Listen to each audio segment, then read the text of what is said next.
What's going on, ladies and gentlemen? It is Ball Up Top, a women's basketball podcast brought to you by No Cap Space WBB.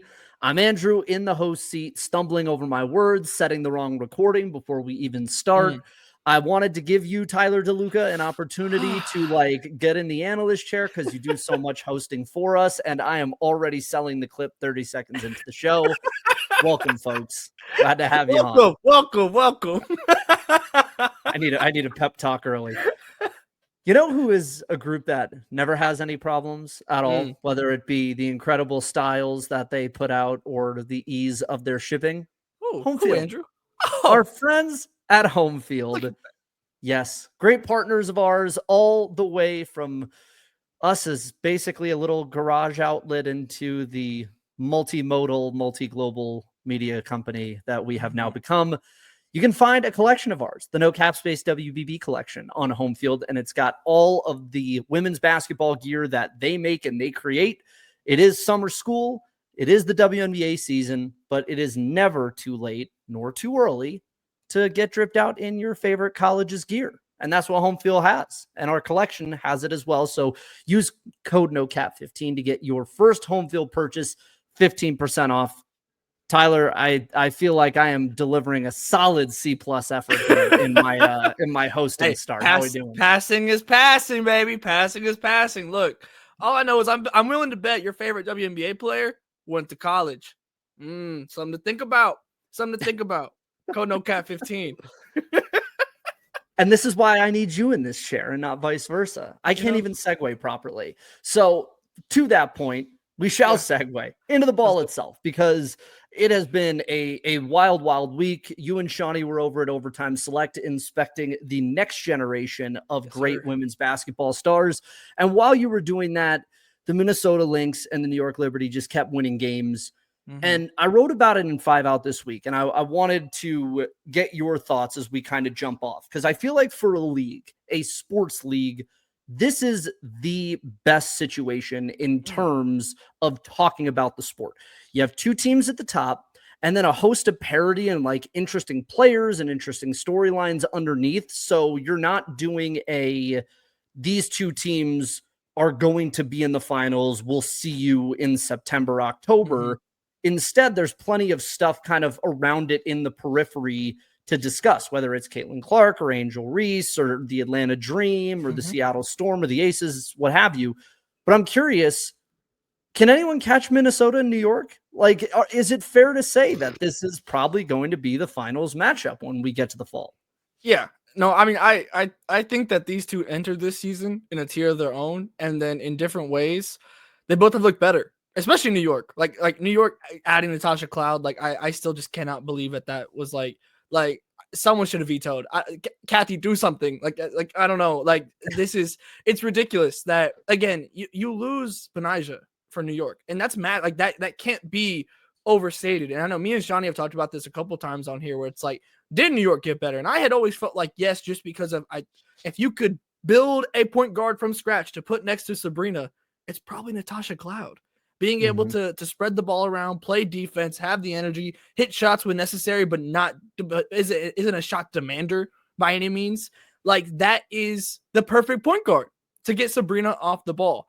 And they were able to go and get that and get a point guard that you're not having to develop or anything. No, this is already one of the best point guards in the entire WNBA that you got for a pretty nice price. I might add. Oh my God. Ridiculously. Pennies on the dollar relative to what her value is. And because Shawnee's not here, we can talk positively about the New York Liberty. So I'm going to take this. I'm going to take this chance to speak slander and hate free for once in my time. This is like what Greer must feel like when we're on March Madness pods talking about UConn and Shawnee's not present. It is just, it's been impressive to see how even without key players, they have still managed to be dominant. And I know we've put a lot of energy into the Nafisa Collier MVP campaign here early.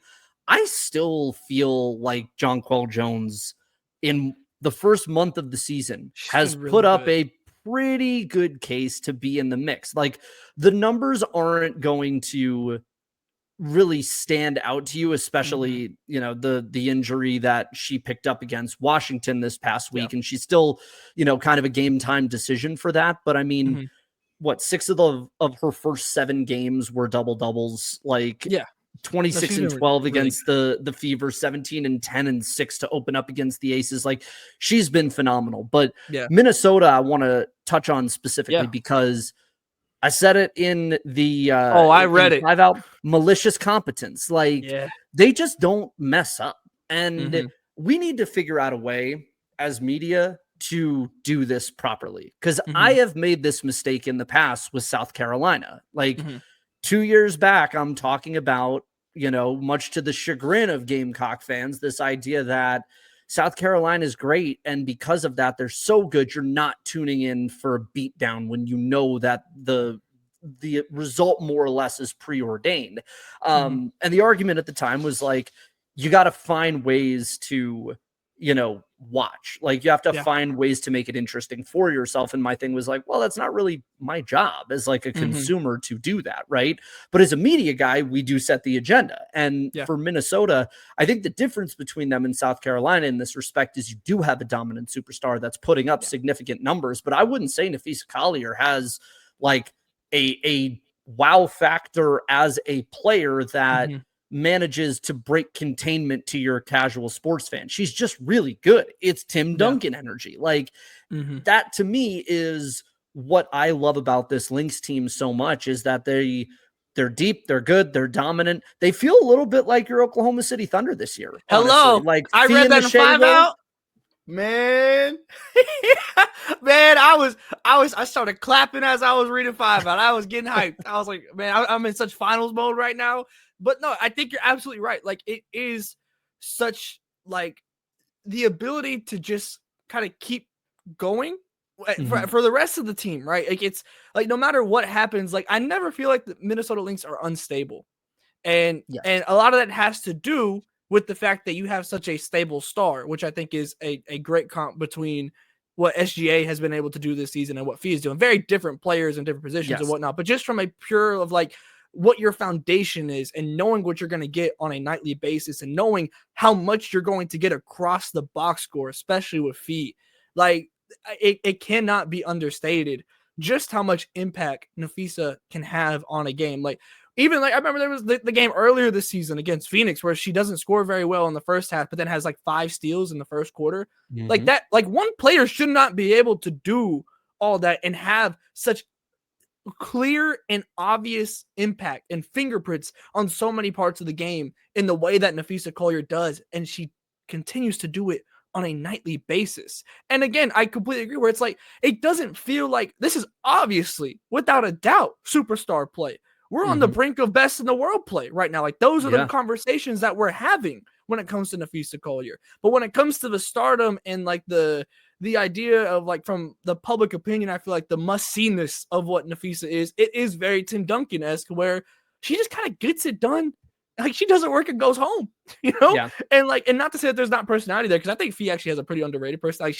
Fee I gets agree. into it on the court. Like, Fee ain't Just afraid of just nothing. ask just ask years of Marina Mabry. Come on now. Like Fee's about it too, you know? So and that's not even getting into the rest of the team, which is just Mhm. I think the biggest thing that I'm taking away from these two teams being the top 2 teams is the importance of depth in the Yeah. WNBA. Like, that is the biggest takeaway for me, because if you go up and down this Lynx roster, I mean, the amount of like 3s and 4s that they have that literally can just slot in like Mhm. at a minute's notice, right? And even the ability of like when Courtney Williams has had some really, really good games and then a couple games where it's been a bit of a struggle, and just being able to put Natisha Heidemann in and Cheryl Reeve being willing to make that switch and knowing, and I think she's done a really good job at knowing when is the time to make that switch, whether it's starting the second half with Heidemann or whatever it might be. She's been so incredibly good at that. And it's not like it's any surprise that Cheryl Reeve is doing good coaching things. But Mhm. again, just the biggest takeaway for me is that you go and find gems that are underrated, like a Leonie Fiebich, you know, for New York or whoever. Like, you know, you just look up and down these rosters and you see players that have been at other places and didn't stick and yet have found homes on these two teams. And yes, the stars are the stars, and it's a different build of like certainly more of a super team in New York and more of a all-around team in Minnesota with your one true superstar. But ultimately, the depth is what speaks out to me so much from both of these teams and what makes them so good. Because when one player goes down, there's three more ready and able to go and do the thing that this team needs. And on top of that superstar play, that's how you win a whole bunch of games and doing it like this. And what's amazing about that too is that there is plenty of hand-wringing to be had about whether or not Cheryl Reeve is playing the rookies or the sophomores enough, right? Diamond Miller gets about 7 minutes a game. Alyssa Pili gets about 5 minutes a game. Anastasia Kosu, the rookie, has barely played at all. Yeah. And it would be easy to say, like, Cheryl's not playing these players enough. They need more time within the system. She's playing 8 people ahead of them. No, they go pretty deep. She is nearly draining the bench by doing this. And that's what is so impressive to me is just how much the minutes have been spaced out around this team and the fact that they just get help from absolutely every position on the floor. And honestly, man, the one thing that I missed personally in my early season preview was the impact of Jessica Shepard. And just the difference that 6'4" makes in the paint for you when that was the issue last season. The issue last year when they got to the finals was that you do not have a utility big. You go out and get a utility big that gives you like 6-7 rebounds a night just cuz, and then every now and then she'll give you 10 to 15. Like that is so huge in literally filling the one gap. And I think that to me is the difference between both of these teams. They had clear gaps last year. And what they did in free agency was address the clear gap. And when we think about a team like the Aces and we say there were gaps in your team, that's why you did not win. What did you do in free agency to fix that? They were like, we replaced Kelsey Plum with Jewel Lloyd. And you're like, that's not what we were talking about. Thanks. And I know there's some degree of like wait and see because we still haven't seen Cheyenne Parker Tyus. But at this point, man, I can't hitch the wagon to CPT that way. Like, not to the point where all of a sudden all this shit's going to be fixed in Vegas. Cause that to me is the issue right now is that I don't think there's fixing this roster. And the haves and have-nots of GMing has played in a big way this year. Like Golden State, good GMing. New York, Minnesota, good GMing.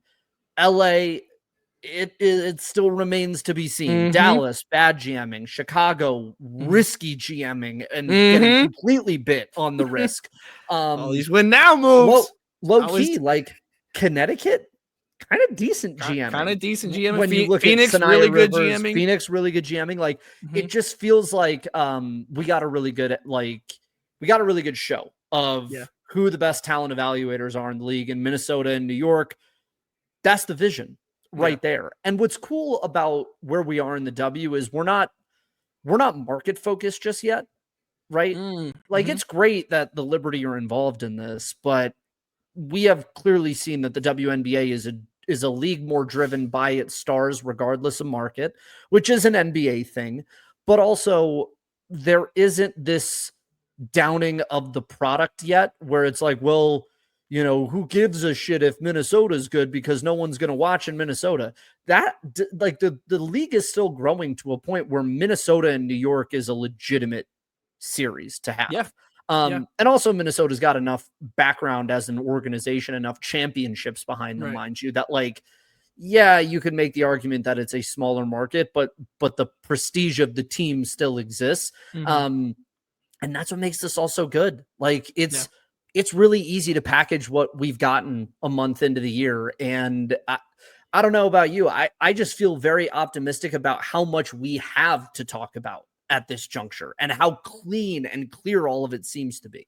Yeah, no, I'm with you. Again, I think it's kind of in the perfect position now because like as you kind of mentioned at the very top of the show, like you certainly have your top two. Like it's no doubt who those top two is and who the two, like these two are the favorites, but there are also like genuine good teams below them. Like whether it's Phoenix coming out of nowhere and being way better than anticipated, Atlanta, similar vein but different, Indiana, when presumably when Caitlin's back, that like rights the ship in a way, that you hope that they kind like of they reach can that still level. be a final Right. contender. Absolutely. With So like her. I think you're in like kind of the perfect position right now where like you do genuinely have two teams with two of the best players in the world in Stewie and Fee, and then let's not even get into John Quell, who's absolutely been in that upper caliber of player over the course of this season. You have fun personalities with like a Courtney Williams and a Natasha Cloud on either team respectively. And then if either of these teams lose before the finals, guess what? You just made a new star in whatever team just beat them. So to me, I feel like the WNBA and goodness gracious, we know how it can be when it comes to marketing itself and things of that nature. But to me, at where we stand right now, I feel like they're in a really good spot for what the rest of the season can be. I think the only problem is the fact that we don't see New York and Minnesota play until after the All-Star break. Because that should be like you get one right we need after. that early. You get like and then you get 3 games. It's 3 out of 4 games, I think, for New York, at least on their side of the schedule, of Minnesota. We get like a mini series in August, and I hate that. Like I would love to have like I wouldn't have like maybe like not opening night because it's weird with the ring ceremony and stuff like that. But like give me an early season. Give me like right before All-Star break. Like let's almost break this up into 4ths of the season. So by the time that we get to the finals, we can kind of see how these teams have gotten better and measured up against each other. Because that's the biggest thing to me is I want to see these two teams play. Like let's seriously go improve. Like because to me, New York has looked like the better team. They look like the team with less flaws, even though both these teams are really damn good. But it don't really matter to me until I see these two teams play each other when it comes to projecting all the way to how these two teams compare in that way. So that's my only complaint. But ultimately, I think the overarching like dialogue and the amount of storylines and the way that this season is building up, the W is in a good place with that. It just has to take advantage of that, which is, a whole different issue. conversation. Yeah, right. I do want to link this because the back end, to your point about the scheduling being uneven, look at the back half of this schedule, dude. Is this from Minnesota?